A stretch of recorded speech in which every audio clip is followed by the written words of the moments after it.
नमस्ते। National people's party of Arunachal Pradesh के unit की तरफ से मैं छोटा सा एक प्रेस ब्रीफिंग देने के लिए आया हूँ। इनफैक्ट हमारा प्रदेश में इस वक्त 1 दिसंबर 2021 को इंडिजिनस पैटर्न कल्चर सोसाइटी का एक प्रोग्राम था, जहाँ एसटी इशू को लेके एक इशू आया। At the same time anti conversion law को लेके एक इशू आया।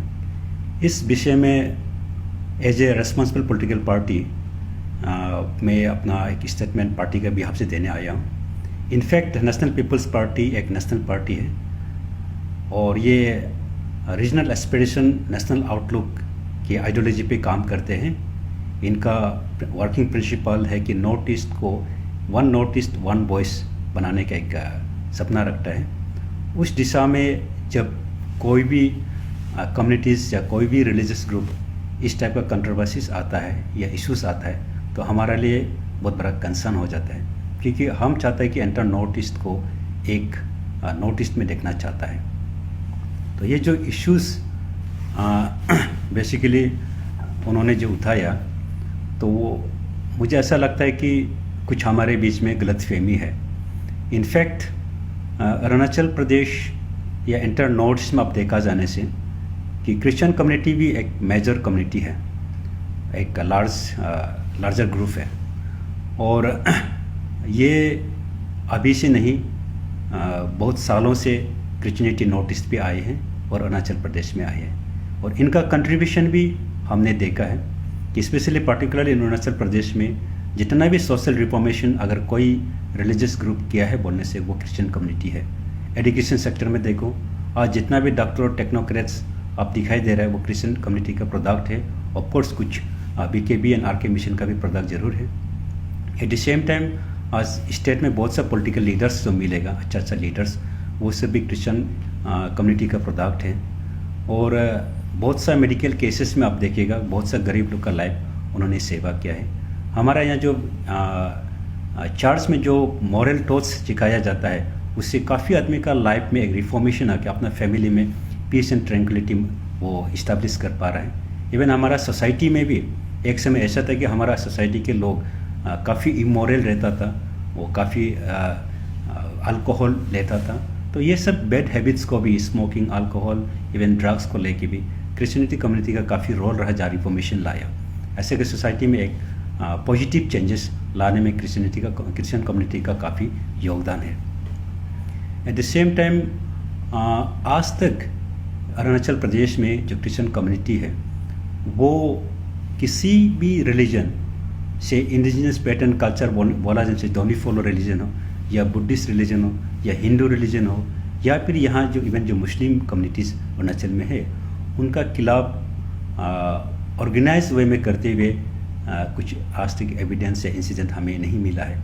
उस हिसाब से हम देख रहे हैं कि क्रिश्चियन कम्युनिटी का भी अरुणाचल में कंट्रीब्यूशन बहुत है। लेकिन जहाँ तक इंडिजिनस पैटर्न कल्चर सोसाइटी की बात है, तो सिंस मेरा अपना माँ खुद भी एक फ्रिस्ट है और इसलिए ये सोसाइटी को, ये कल्चर को भी मैं भी प्रमोट करता हूँ और इसे मैं भी ऑनर करता हूँ। लेकिन हमें गलत फहमी में नहीं रहना चाहिए, किसी का कहने कारण से गलत फहमी में नहीं रहना चाहिए कि आज आप जिसका ST को हटाने का बात कर रहे हैं, अगर आप क्लान बेस में जब जाएगा तो जैसे एग्जाम्पल्स बोल के गालो वेलफेयर सोसाइटी में आप जब जाएगा या फिर आप निशी इलाज सोसाइटी में जब जाएगा या किसी भी एक नाबोम वेलफेयर सोसाइटी में जब जाएगा, आप उस मीटिंग में जब जाएगा, आपका ब्रदरहुड का मीटिंग में आप बहुत सा लोगों को अपना भाई को मिलेंगे जो क्रिश्चियन है। इवन आपका जो डॉटर से जो शादी हो गया या आपका मागबो है वो क्रिश्चियन है। जब आप क्लान बेस्ड ऑर्गेनाइजेशन में जाते हैं या जब आप ट्राइब बेस्ड ऑर्गेनाइजेशन में जाते हैं, वहाँ में आपका दिल दिमाग में ये क्रिश्चियन है या नॉन क्रिश्चियन वो फीलिंग नहीं आते, आप एक ब्रदरहुड के आते हैं। उस एंगल में हमें देखना चाहिए। हम कभी भी ये प्लेटफॉर्म में नहीं देखना कि हम इंडिजिनस पैटर्न कल्चर प्लेटफॉर्म में है और वो क्रिश्चियन प्लेटफॉर्म में, वो हिंदू प्लेटफॉर्म में नहीं देखना चाहिए। क्योंकि हमारा जो कॉन्स्टिट्यूशनल प्रोविज़न जो दिया गया है, तो भारत का अरुणाचल प्रदेश एक आइन हिस्सा है, एक पार्ट है। उसमें सेकुलरिज्म हमारे प्रेमल में दिया गया है, जहाँ में सब रिलीजन्स को एक इक्वल स्टेटस दिया गया है।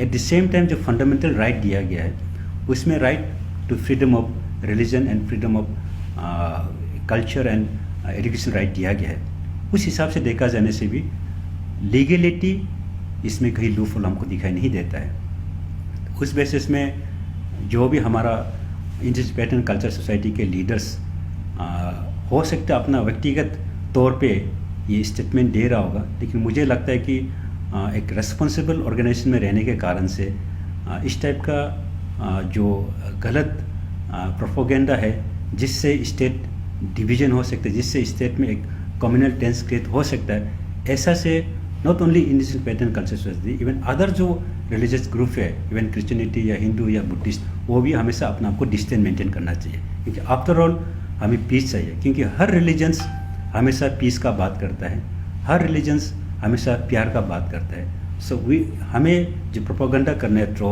रिलीजियस डे में, जैसे 1 दिसंबर एक रिलीजियस डे है, उस प्लेटफॉर्म से जो हमें प्रोपोगेंडा करना है वो लव एंड अफेक्शन का करना चाहिए, लव एंड पीस का हम बात करना है, सबका साथ प्यार से रहने का, भाईचारा होने का वो मैसेज हमको भेजना चाहिए।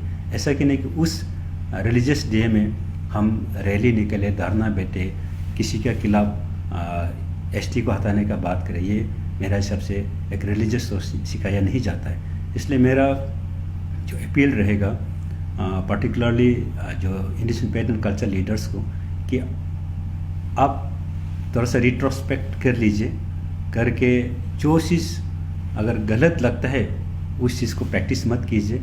हमें जो चीज़ सिखाया गया है हमारा पैटर्न कल्चर में से, दोनों फॉलो में जो सिखाया गया है, वो हम लव एंड पीस का प्रोपोगेंडा लेके जाना चाहिए। और आप आज जिसको बात कर रहा है वो आपका ही भाई है। अगर हम उस एंगल से देखा जाने से आज जितना भी इलेक्टेड लीडर असेंबली में, मोर पर्टिकुलरली तिराप चांगलांग साइड का जो ईस्टर्न पार्लियामेंट का मैक्सिमम क्रिश्चियन है, इवन वेस्टर्न पार्लियामेंट के बहुत सारे लोग क्रिश्चियन है, इवन हमारा कम्युनिटी बेस्ड ऑर्गेनाइजेशन में भी बहुत सारे लीडर्स हैं जो क्रिश्चियन हैं, तो हम उनका खिलाफ नहीं जा सकते हैं। इसलिए ये सेकुलरिज्म वर्ड को हमेशा अपना दिल में रखना चाहिए और फंडामेंटल राइट का जो राइट ऑफ फ्रीडम को हमेशा ध्यान में रखना चाहिए। और एट द सेम टाइम मैं क्रिश्चियन कम्युनिटी के लीडर से भी वही रिक्वेस्ट करना चाहता हूँ कि क्रिश्चियनिटी हमेशा फॉरगिवनेस पे काम करते हैं, उनका जो मुख्य धारा है वो फॉरगिवनेस है। इसलिए अगर कोई ग्रुप या कोई रिलीजियस ग्रुप अगर आपका ऊपर कोई गलत टिप्पणी भी किया है, आप ये ज़्यादा सीरियस नहीं लेना चाहिए, ज़्यादा पैनिक नहीं होना चाहिए। आपका दिल में आप एज एन बिलीवर आप प्रभु का नाम लेते हुए उन्हें फॉरगिव करना चाहिए और उनका साथ आप एक भाईचारे का रूप अपनाना चाहिए और उनका अगेंस्ट करा होने के लिए कभी सोचना नहीं चाहिए। इसलिए मेरा अपील है कि जो दोनों फॉलो ग्रुप है वो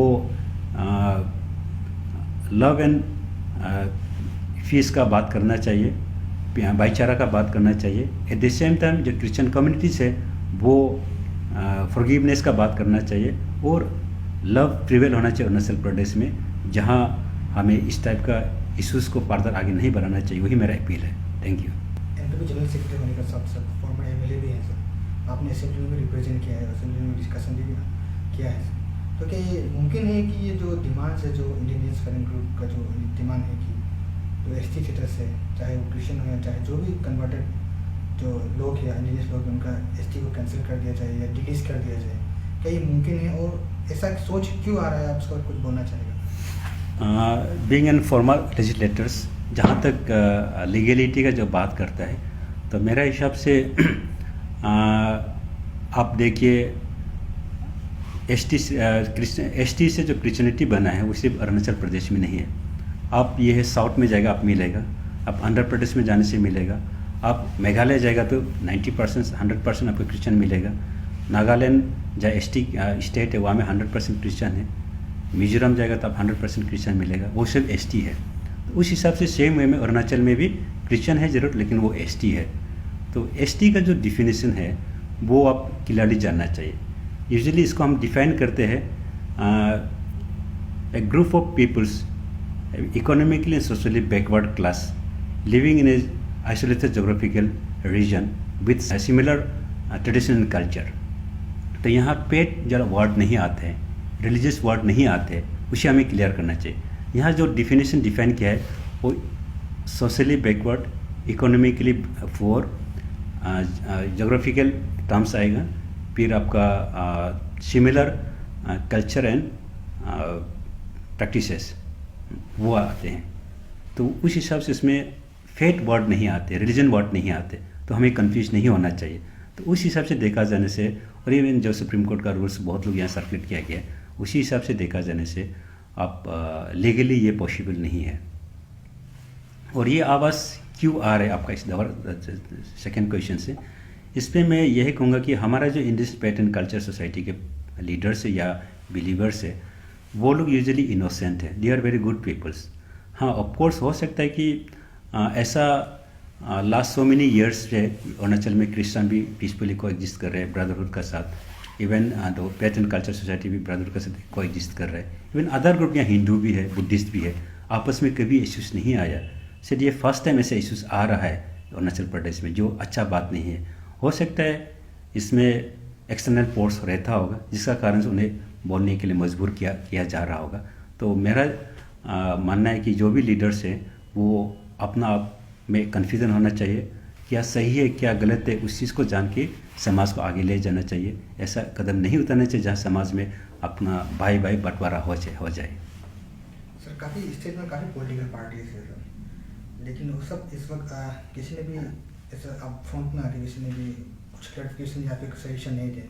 एनपीपी पर्टिकुलर, क्योंकि पिछले समय में हम लोगों ने देखा था कि आपका प्रेसिडेंट स्टेट प्रेसिडेंट ने भी कुछ सोशल मीडिया में लिखा था सर इसके बारे में, और आज आप भी आ रहे हैं, तो इसका कुछ क्या कारण है कि सर एनपीपी को आगे आना पड़ रहा है सब चीज़ को अपना कुछ क्लैरिफिकेशन या फिर सजेशन देने के लोगों को? ये बहुत अच्छा सवाल है। इनफैक्ट मैंने कहा कि नेशनल पीपल्स पार्टी एक नेशनल पार्टी जरूर है, फिर भी हमारा जो आइडियोलॉजी जहाँ हम काम करता है वो है regional aspiration with national outlook. Eight the same time हम जिस प्रिंसिपल पे काम करते हैं, one north east one voice, हम चाहते हैं कि एंटायर नॉर्थ ईस्ट का एक आवाज़ होना चाहिए। मीन्स हम नॉर्थ ईस्ट को यूनिफाइड में देखना चाहते हैं, इसलिए इस टाइप का in fighting among the religions among the clans हम इसको इंकरेज करना नहीं चाहते हैं। इसलिए हमें अपना रेस्पॉन्सिबल पॉलिटिकल पार्टी से उसके आगे आके उन्हें समझाना, उन्हें सही दिशा में ले जाना, वो अपना रेस्पॉन्सिबिलिटी मैं समझता हूँ। लेकिन अदर जो नेशनल पार्टीज है हो सकता है इसका लाभ उठाने की कोशिश करें, हो सकता है इसे बढ़ावा दें, लेकिन हम चाहते हैं कि एंटायर नॉर्थ ईस्ट में इस टाइप का डिविसिव पॉलिसी नहीं होना चाहिए। इसलिए एनपीपी हमेशा आगे आके इसका बात करता है। सर, जहाँ तक कि इंडिजिनस की बात करें तो हमारे यहाँ पे देखा गया है कि जैसे हम लोग के पूर्वज जैसे प्रैक्टिस करते हैं वैसे नहीं करते। जैसे अभी जैसे देखते हैं कि लाइक जैसे हिंदू करते हैं, जैसे अगरबत्ती जलाना, ये सब बीइंग एज अरुणाचली आप किस तरह इसको देखते हो? ये काफ़ी इम्पोर्टेंट सवाल है, क्योंकि हमारा सोसाइटी एक ट्रांजिशन पीरियड में है। यहाँ कुछ बहुत से चीज़ बदलते जा रहे हैं, तो हम एक रिफॉर्मेशन स्टेज में जा रहे हैं। तो उसी ढंग से हमारा जो इंडियन फेथ एंड कल्चर का, specially particularly don't follow religion आप देखा जाने से, उसमें जो प्रैक्टिसेस में आपको कुछ चेंजेस देखने मिलेगा। तो पहले हमारा जो पूर्व ये फादर्स लोग था या पूर्वजन लोग था, उन लोग जब पूजा पाठ करते समय ये अगरबत्ती, ये टीका और ये मूर्ति और जल चढ़ाना, पानी लेके चढ़ाना, वो प्रैक्टिस नहीं करते थे। लेकिन अभी आपको ये प्रैक्टिस देखने को मिलता है। तो मुझे लगता है कि स्पेशली जो Indian faith and culture society में जो काम कर रहे हैं, इनका ऊपर में जो विश्लेषण कर रहे हैं, जो रिसर्च कर रहे हैं, उन्हें इसको दोबारा से रिव्यू करना चाहिए, रीटिंग करना चाहिए कि रियली हम सही प्रैक्टिस कर रहे हैं क्या।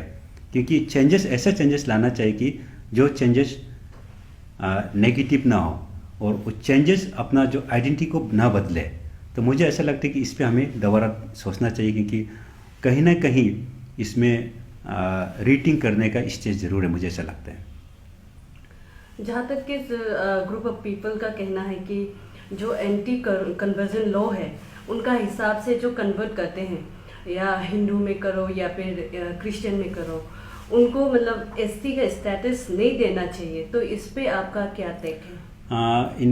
इनफैक्ट ये एंटी कन्वर्जन लॉ जो पब्लिक लोग बात करते हैं, तो इनका टेक्निकली टर्म से Arunachal Pradesh freedom of religion act 1978 को बात करते हैं।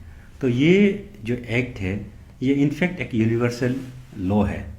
तो ये particularly Indian faith and culture के लिए या हिंदू के लिए या बुद्धिस्ट के लिए या क्रिश्चियन के लिए ऐसा नहीं है। तो ये कहीं भी रिलीजियस ग्रुप में अगर फोर्सफुली कन्वर्ट करता है उसके लिए ये लॉ बनाया गया है। लेकिन कोई वॉलेंटरीली जात अपनाता है तो ये लॉ उसमें एप्लीकेबल नहीं होते इनफैक्ट। तो लेकिन बहुत सा लोग सोचते हैं कि ये law is against for a particular religion, एक पर्टिकुलर रिलीजन को टारगेट करके ये बनाया जैसे सोच के उनको इस्तेमाल करने के लिए कोशिश करता है। ये गलत तरीका है। इसलिए लास्ट टाइम हमारा जो स्टेट प्रेसिडेंट ने भी बोला था कि एंटी कन्वर्जन जो लॉ है उनको लेके हमारा पार्टी बहस करना चाहता है, इनको लेके हम आगे और डिस्कशन में लाना चाहता है किसी भी प्लेटफॉर्म में। तो इनफैक्ट ये लॉ को मिसयूज़ नहीं करना चाहिए। तो ये law in practically for forceful conversion के लिए है। और आज जहाँ तक अरुणाचल में आप देखो या अदर पार्ट ऑफ इंडिया में देखो, जो क्रिश्चियनिटी को अपना रहा है या फिर मुस्लिम को अपना रहा है या फिर हिंदू को अपना रहा है या इंडियन पैटर्न कल्चर को अपना रहा है, तो कहीं भी स्टेज में हमें फोर्सफुल कन्वर्जन दिखाई नहीं दिया। हाँ, जहाँ भी फोर्सफुल कन्वर्जन होगा ये लॉ एप्लीकेबल होगा। अदरवाइज वॉलेंटरीली अगर एक्सेप्ट कर रहे हैं तो fundamental right to freedom of religions को इंजॉय कर रहे हैं।